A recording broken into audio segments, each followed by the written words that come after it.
13x squared plus 11x minus 2. So here, looking at our function, there is no common monomial factor. So we proceed to our normal steps. With step 1, starting with finding the list or listing down the possible rational zeros based on the rational root theorem. So step 1, list of possible rational zeros of p of x. Now, our p of x here is a constant term negative 2 and a leading coefficient of positive 4. So, we start off by listing down the factors of negative 2. Factors of negative 2 are positive negative 1 and positive and negative 2. The factors of 4 are positive negative 1, positive negative 2, positive negative 4.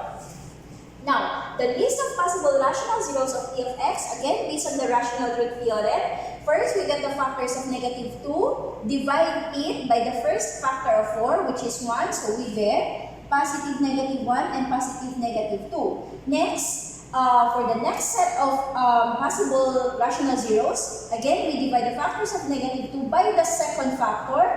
So, second factor of 4, so we get 1/2, and then this is just 1. It's already there. So, we only take positive and negative 1/2. And then finally, we divide factors of negative 2 by the last factor of 4, which is 4. So, we get 1/4, 1/4 here, 2/4, when simplified is already 1/2, which is already part of the list. So, we only take 1/4.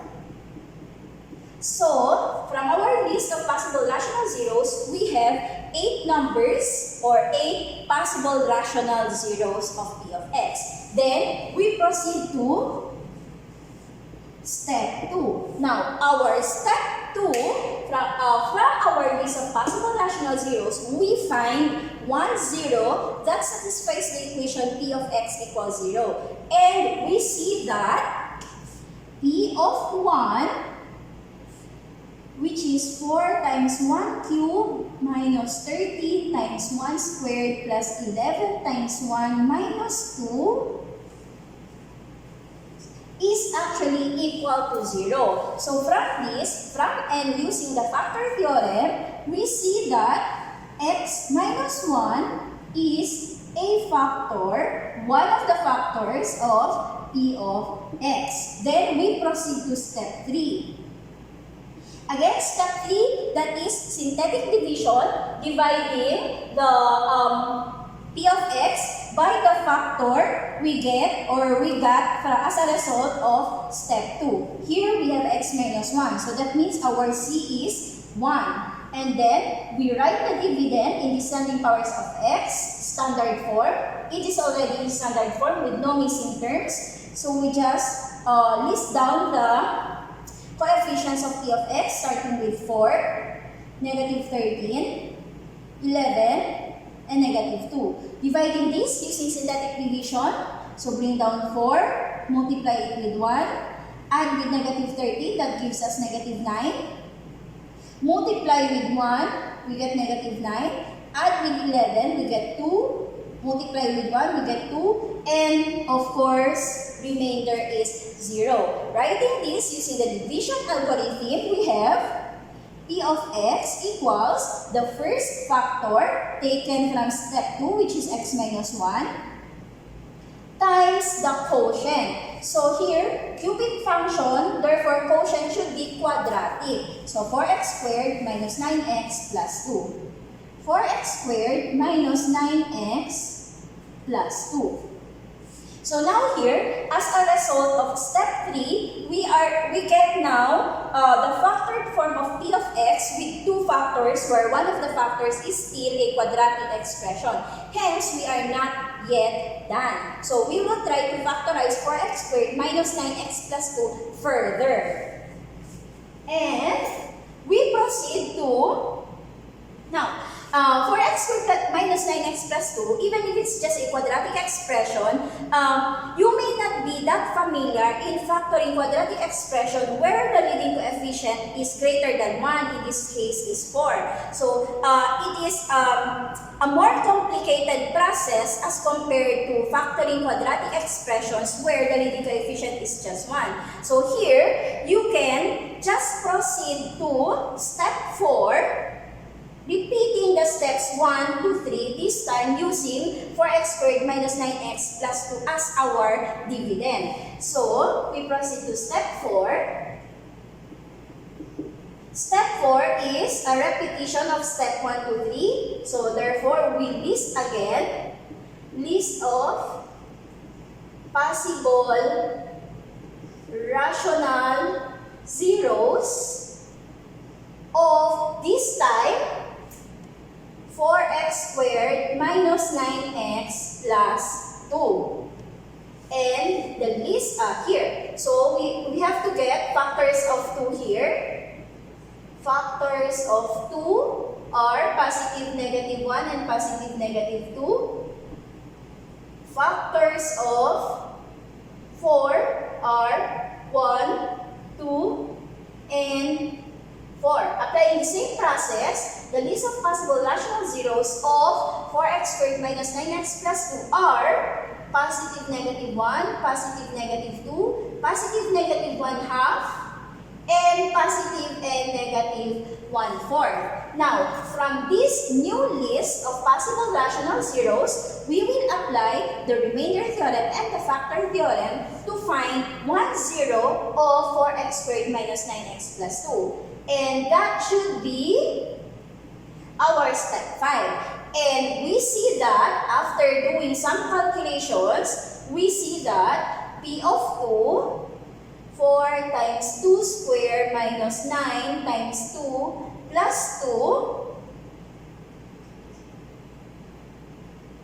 is actually equal to 0, which tells us that x minus 2 is also a factor of P of x. And then we proceed to step 6. We proceed to step 6 by dividing this expression. Take note, this expression, not the original expression, but this expression, the result of step 3, with the factor we get in step 5. That's x minus 2. So x minus 2, that means our c is 2 here. So our dividend is 4x squared minus 9x plus 2. So we have 4, negative 9, and positive 2. Dividing this using synthetic division, 4 multiply, that's 8. Add negative 1, multiply, that's negative 2. And then this is 0. So here, we see that our given dividend is a second degree polynomial, while our quotient is a linear expression. This one is 4x minus 1. So now, writing P of x in factored form, do not forget that back in step 2, we already have one factor of P of x. That's x minus 1. That should be part of our answer here. So x minus 1 times the next factor, which is x minus 2. And finally, the last factor, which is the result of step 6, 4x minus 1. 4x minus 1. So now, we have P of x written in complete factored form. 3 factors, third degree polynomial fraction. And each factor is a linear expression. Okay, so for our last example, we have P of x equals x raised to 5 plus x raised to 4 minus 2x cubed minus 2x squared plus x plus 1. We will try to factor this out completely. So again, step 1 is applying the rational root theorem, listing down all the possible rational zeros of our P of x. So here, since the leading coefficient is just 1, we will just focus on the constant term, which is 1, factors of the constant term 1. So step 1, list of possible rational zeros of P of x. And this list only contains 2 two numbers. That's positive and negative 1. So, there are only two possible rational zero of p of x here, which is a 50-degree polynomial function. You might be wondering, how is this possible? Since this is a 50-degree polynomial function, we are expected to have 5 factors. But there are only two possible rational zeros. So, we will see how this is possible as we go through the different steps. So, we're done with step 1. Possible rational zeros are 1 and negative 1. We proceed to step 2. In step 2, we see that p of 1 raised to 5, plus 1 raised to 4 minus 2 times 1 cubed minus 2 times 1 squared plus 1 plus 1 will give us 0. Yes, will give us 0. So here, we can say that x minus 1 is one of the factors of p of x.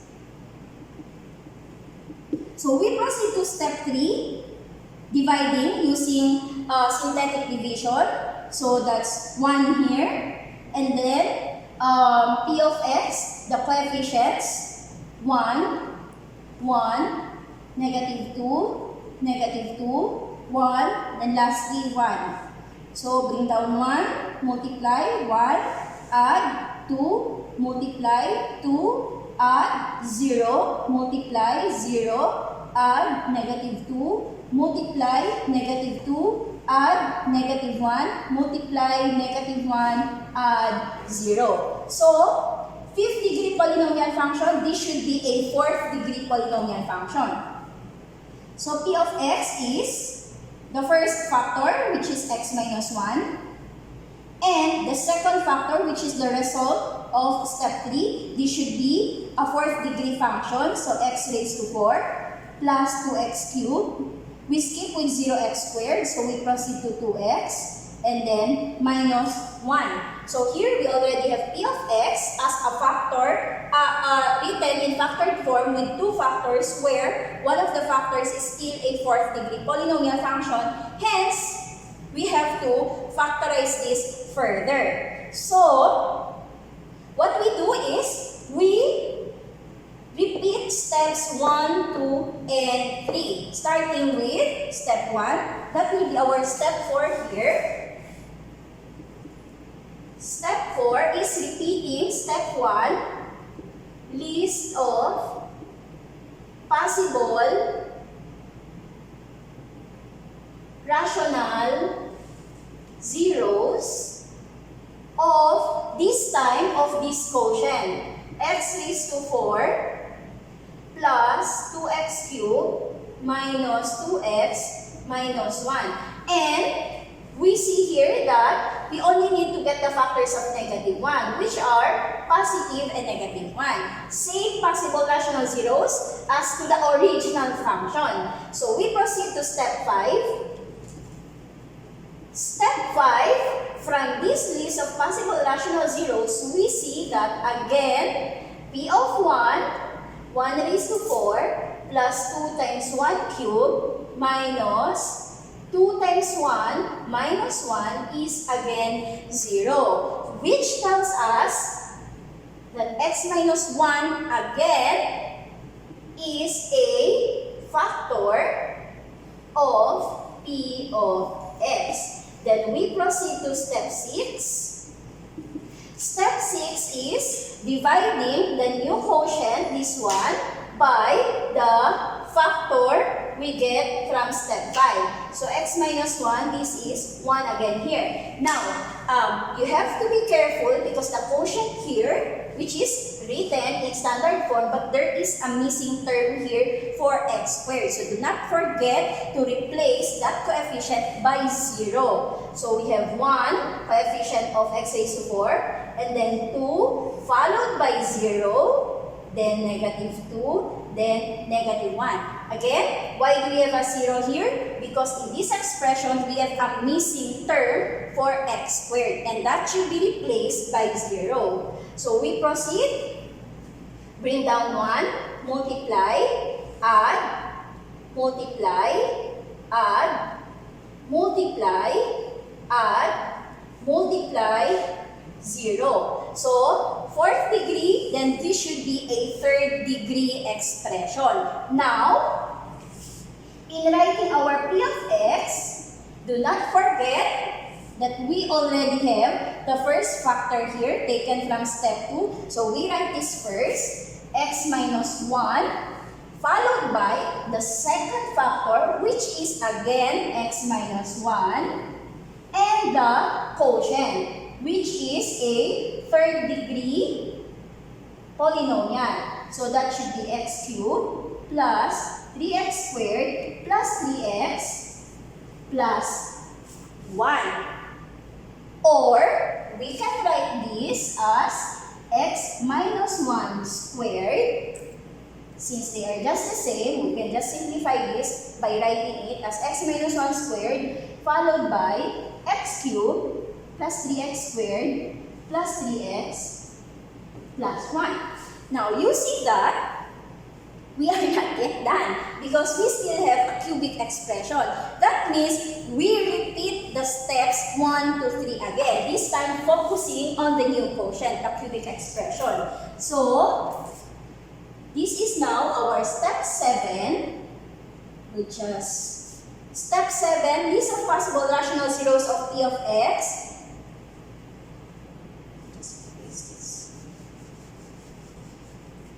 List of possible rational zeros of x cubed plus 3x squared plus 3x plus 1.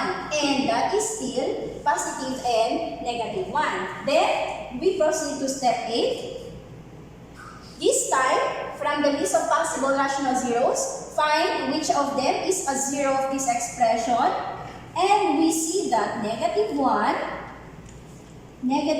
cubed plus 3 times negative 1 squared plus 3 times negative 1 plus 1 is 0.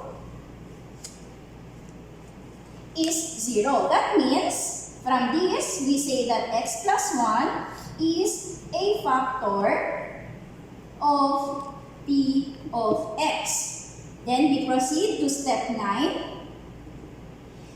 Synthetic division. So this time we have negative 1 here as our C. And then this one, arranged in order, no missing terms. So 1, 3, 3, 1.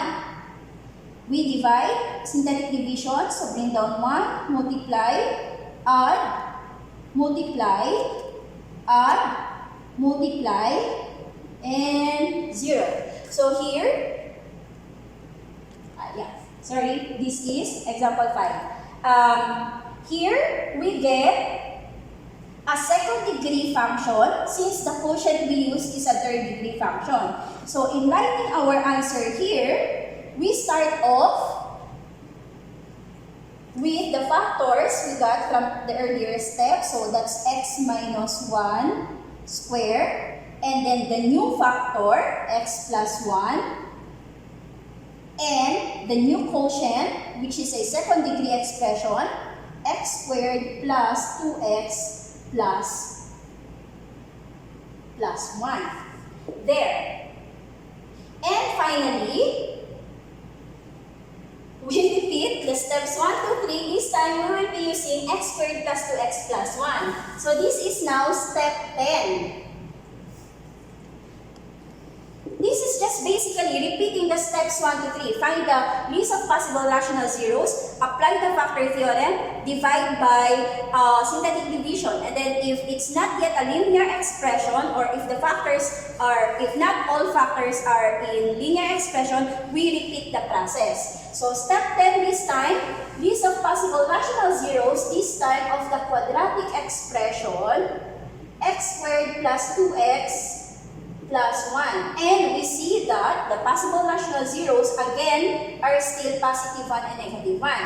And then from this list, we see again that P of negative 1 squared plus 2 times negative 1 plus 1 is actually equal to 0. Yes, it's actually equal to 0. That means that x plus 1 again is a factor of p of x. This is already step 11. This is step 12, dividing by long synthetic division. This time, negative 1, 1, 2, 1. Bring down 1, multiply, that's negative 1, add, that's 1, multiply, negative 1, 0. And obviously, we now have a linear expression. This is x plus 1. To get the final answer, p of x, from the previous step, this one, we get this, x minus 1 squared, x plus 1, followed by the new factor, x plus 1, and the last quotient, which is also x plus 1. To simplify this, since x plus 1 here are just the same factors, we can just write it as x minus 1 squared times x plus 1 cubed. So here, we see that p of x has 5 factors. 2 factors for x minus 1 and 3 factors for x plus 1. 5 factors because this is a 5th degree polynomial expression. So, to end, you have to take note that in your final answer, the number of factors that you should be consistent with the degree of your polynomial function. So, if it's a 5th degree polynomial function, there should be 5 factors. Otherwise, you have to check your solution because you might have forgotten to include some factors from the previous steps.